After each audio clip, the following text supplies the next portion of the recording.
Estamos novamente com o nosso consultório jurídico, com um formato diferente, mas realmente com a pessoa que começou com o programa, José Carlos Martins, que foi convidado e aceitou novamente fazer mais uma série de programas. Hoje o nosso programa vai incidir sobre um problema que afeta muitos portugueses, e principalmente portugueses particulares, não tanto empresas, que é a insolvência. Portanto, vou desde já agradecer aqui ao Dr. José Carlos Martins a colaboração que nos está a dar e colocar-lhe desde já a pergunta: o que é que se está a passar com as insolvências? É uma defesa? É um prejuízo? O que é que podemos considerar? Ora, muito bom dia. Em primeiro lugar, eu espero realmente que este formato seja interessante para as pessoas que veem aqui o Bem ao Canal. Para nós, penso que será mais fácil levarmos isto assim em espécie de conversa do que propriamente eu a falar sozinho. Mas quanto à questão que me disse, a insolvência é um remédio. A insolvência, no fundo, é um remédio para uma situação que está mal, senão não existia. Acaba por ser, no fundo, uma defesa para as pessoas, mas precisamente isto, é um remédio que serve para as pessoas se defenderem também e para tentarem, de alguma forma, minorizar os danos que advêm de um endividamento excessivo, grande parte das vezes. Primeiro, antes de mais, para estarmos numa situação de insolvência, é necessário, grosso modo, é necessário que estejam preenchidos dois requisitos. Primeiro, um passivo, que o passivo seja superior ao ativo, e em segundo lugar, que a pessoa não tenha condições de cumprir com as suas obrigações, nomeadamente o pagamento desse passivo. Nestas situações a pessoa está insolvente. Depois, o que é que se deve fazer? Pedir ao tribunal que declare a sua insolvência. Isto é um processo que não é complicado, numa primeira fase não é complicado. O tribunal, por norma, quando é pedido, o tribunal, por norma, declara essa insolvência. A insolvência depois tem várias consequências, não é? A pessoa, juridicamente, não morre, mas financeiramente, digamos que a vida financeira da pessoa tem ali um ponto final. Ou seja, as dívidas são todas juntas no mesmo processo, o património existente da pessoa é liquidado para pagamento dessas dívidas. Se o património, como eu disse há pouco, o património em princípio é inferior às dívidas, não vai chegar para pagamento total das dívidas. Ou seja, a pessoa corria o risco de ficar sem património e ficar com dívidas. Por isso é que eu há pouco disse que era um remédio. Porquê é que é um remédio? Porque a pessoa pode ficar sem património, mas também fica sem dívidas. Isto porquê? Porque, entretanto, foi criado um mecanismo que é o benefício da exoneração do passivo restante. O que é que isto quer dizer?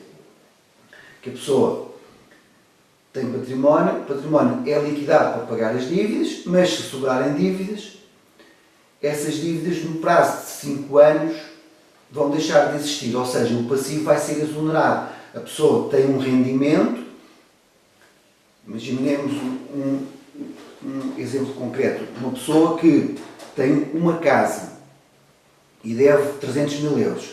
A casa é vendida por 50 mil euros. Restam dívidas no valor de, grosso modo, 250 mil euros. O que é feito? Se a pessoa, por exemplo, vamos supor que é um casal, que é marido e mulher, com 2 filhos, em que cada um deles ganha 1000 euros, por exemplo. Temos um rendimento do casal de 2000 euros por mês. O que é que se vai passar durante o prazo de 5 anos? O juiz vai fixar um rendimento necessário para o agregado familiar. E, por norma, os tribunais fixam um rendimento de um salário mínimo por adulto e meio salário mínimo por criança. Neste caso que eu falei, nós temos 2 adultos e 2 crianças, teríamos aqui um rendimento para aquele agregado familiar de 3 salários mínimos, ou seja, um para o pai, um para a mãe e outro para os 2 filhos. Se as pessoas ganhassem, tivessem rendimentos acima dos neste caso, de 2.000 euros, 2.000 euros é superior a 3 salários mínimos, correto? Imaginemos que sobravam, por exemplo, 200 euros. Esses 200 euros, durante 5 anos, iam servir para pagamento das dívidas. Ao fim de 5 anos, se as dívidas tivessem sido pagas através deste rendimento, destes 200 euros por mês, estava tudo arrumado. Se não tiverem sido pagos, porque com 200 euros por mês nós não vamos conseguir pagar em 5 anos 250.000 euros, ao fim dos 5 anos o passivo restante era exonerado e a pessoa tinha uma hipótese de recomeçar a sua vida financeira novamente. Temos aqui um refresh, um fresh start, não é? Isto, se por acaso a pessoa não ganhasse este agregado familiar, não tivesse um rendimento dos tais 2.000 euros, mas tivesse de 1.000 euros, por exemplo, que é inferior aos tais 3 salários mínimos que eu referi há pouco, as pessoas durante 5 anos não iam pagar nada. E ao fim dos 5 anos as dívidas iam ser exoneradas na mesma. Daí o remédio. Uma situação que estava caótica em termos financeiros, acaba por este processo por ser liquidada. É lógico que a pessoa tem que ter a noção que se tiver património, perde o património. Não é normal, não é? Não se vai deixar uma pessoa com património sem pagar aos credores. Mas estamos sempre a falar de situações em que o património grande parte das vezes, ou é inexistente mesmo, ou grande parte das vezes é inferior ao passivo. Grande parte das vezes não, é sempre inferior ao passivo. Deixa-me pôr uma questão prática. Imaginemos uma família que compra a casa, não a pode pagar, entra em processo de insolvência. Logicamente, o banco assume o imóvel. Suponhamos que a família tem um carro. Esse carro será posto, pergunto eu, à venda e entrará para abater a dívida. Penso que será assim. Peço que me corrija se estiver enganado. Portanto, o património existente na altura do pedido de insolvência desaparece. Essa mesma família, num futuro próximo, a vida pode melhorar, pode comprar um carrito para poder ter, ou durante o período de insolvência, tudo que aparecer em nome, por isso simplesmente é absorvido. Primeiro, a sua questão tem, na verdade, são 2 questões. Primeiro, quer o carro, quer o banco, quer o carro, quer a casa são liquidados, ou seja, são vendidos para meter ao património. O banco não tem necessariamente que ficar com a casa, e em primeiro lugar o banco não fica com a casa. Em primeiro lugar, a casa é posta à venda. Os bancos, repare, o negócio dos bancos não são os imóveis, o negócio dos bancos é dinheiro, os bancos querem dinheiro. O processo põe a casa à venda, põe o carro à venda. O resultado dessa venda é abatida à dívida. É lógico que o banco é um credor preferencial. O que é que os bancos fazem normalmente?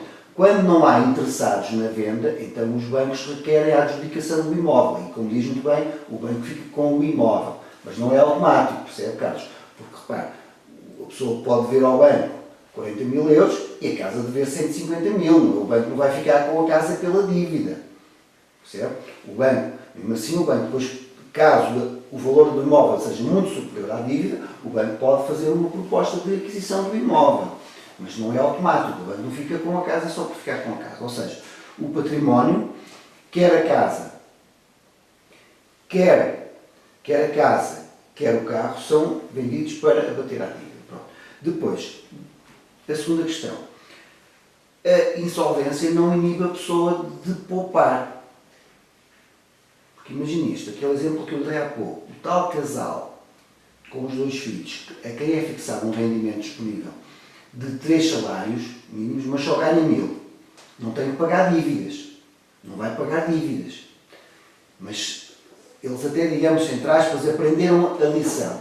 E aprenderam que e começam a ter normas e regras de poupança. E até conseguem poupar 100 euros por mês, por exemplo. E ao fim de um ano têm 1.000 euros e querem comprar um carrito.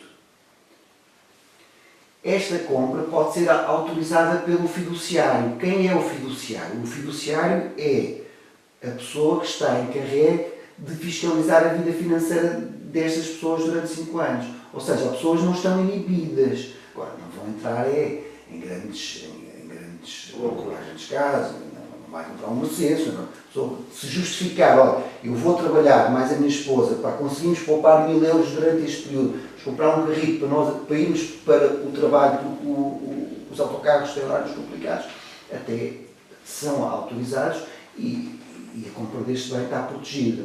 Não vai ser penalizado pelas dívidas antigas, não é? Levanto agora outra questão. Coloco agora outra questão, que é o seguinte. Imaginamos que uma família comprou a casa e ao fim de 10 anos deixou de realmente poder cumprir com o que estava estipulado. A casa fica uma dívida de 50 mil. A casa vai à esta pública e é vendida por 120. Esse valor que está acima da dívida ao banco, como é que é distribuído? Carlos, é preciso ter cuidado, repare, porque se estivermos a falar de um processo de insolvência, temos que presumir, como disse há pouco, que o ativo é inferior ao passivo. Ou seja, se temos uma dívida hipotecária de 50 mil euros, mas temos um imóvel que vale 120, das duas uma, ou a pessoa não está insolvente, ou tem mais dívidas, ou tem um passivo superior e não só este passivo. O que é que acontece muitas vezes? A pessoa deve 50 mil ao banco da casa, mas deve 30 do carro e deve uma carrada de dinheiro de créditos pessoais. E deve mais uma série de coisas. Isto acontece muitas vezes, não é? Porque senão não está insolvente, porque tem um bem, repara, a pessoa só deve 50 mil ao banco, mas tem um bem que vale 120 mil, não está insolvente. Vende o bem e paga a dívida ao banco e deixa de estar insolvente e ainda fica com dinheiro. Se calhar tem que depois comprar uma casa menor, tem que pagar uma renda. Mas, do princípio, isso acontece muitas vezes, as pessoas, o que devem ao banco já é inferior ao valor da casa. Tem um passivo superior de outros créditos que também arranjaram. Ou de cartões de créditos, ou créditos pessoais, ou viagens. Pronto, às vezes há pessoas, durante alguns tempos, aquele vício do crédito, não é?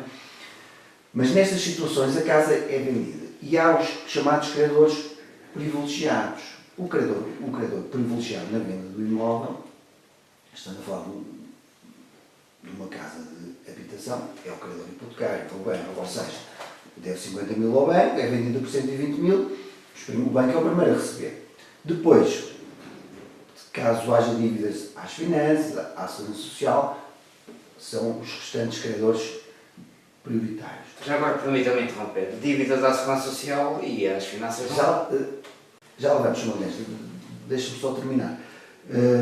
Depois, imaginemos que sobram 50 mil euros. Os 50 mil euros são rateados pelos credores. Depois, os credores são todos em plano de igualdade. Percentualmente, paga-se a cada um. Esta minha questão não foi colocada por acaso, porque temos alguém amigo do canal que colocou precisamente essa questão. A dívida que ela tem, a única dívida que ela tem é precisamente com o banco de ter adquirido a casa. Caiu numa situação de desemprego, não pode de maneira nenhuma pagar a casa e não a consegue vender. O que é que acontece? Tem uma série de prestações em atraso e o banco assinou um processo realmente para resolver a situação. Portanto, a dívida dela, penso que a casa que custou 75 mil euros, neste momento a dívida anda nos 33, 34 mil. O que é certo é que isto não está fácil para vender, nem a perder dinheiro. Portanto, daí esta questão. Tendo ela só essa dívida, deve haver muita gente nestas circunstâncias, tendo ela só a dívida da casa, não podendo pagar as prestações, se realmente a casa for vendida por um valor superior, o que é que acontece? Isto é um caso concreto de uma nossa ouvinte, que não pediu anonimato, que é a Dona Maria Teresa, que colocou esta questão objetiva. Mas repare, em boa verdade a pessoa acaba por não estar insolvente, percebe? Aqui estaremos a falar de um processo diferente. Porque, repare uma coisa, porque a pessoa, se vender a casa, neste caso, repare, se ela não tem mais credores, o banco ao vender a casa, o remanescente do dinheiro fica para ela. O banco não pode ficar com a... Ou melhor, o banco só poderá ficar com a casa pelo valor da dívida se ela não se opuser. Mas normalmente, nestas situações, não estamos a falar de processos de insolvência. Estamos a falar de processos executivos em que o banco tem uma hipoteca, transforma essa hipoteca em penhora e começa um processo executivo que passa, em primeiro lugar, sempre pela venda da casa, pela tentativa de venda da casa, pelo processo judicial. O processo judicial não conseguindo vender a casa, como lhe falei, o banco pode requerer a adjudicação do imóvel pelo capital em dívida. Se fosse o meu cliente, eu opunho-me necessariamente, que não se pode deixar um banco ficar com um imóvel que vale 70 mil euros quando a dívida são 30. Não é?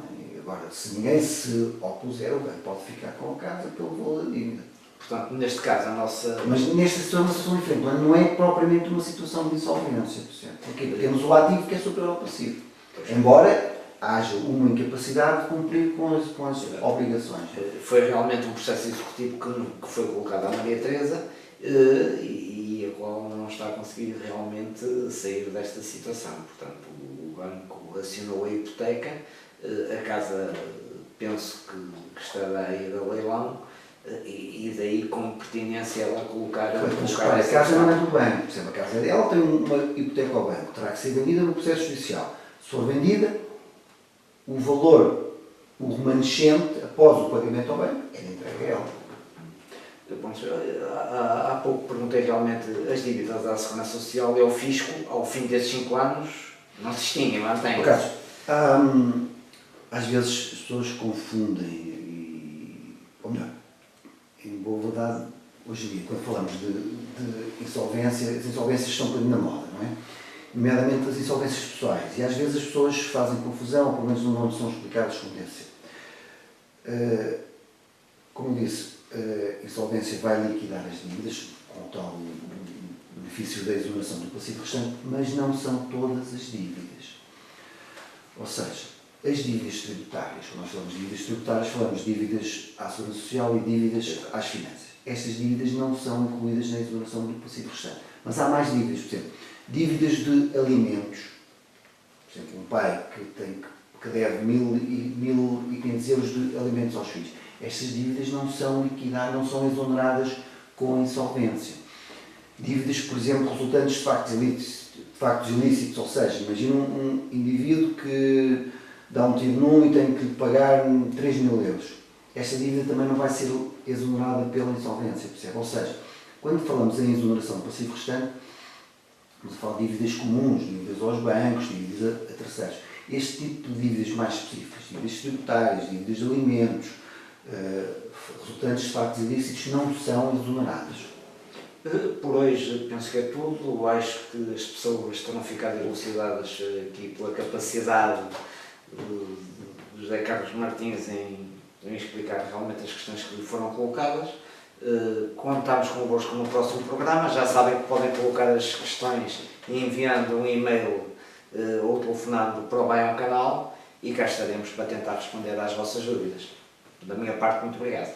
Muito obrigado, bom dia, até ao próximo programa.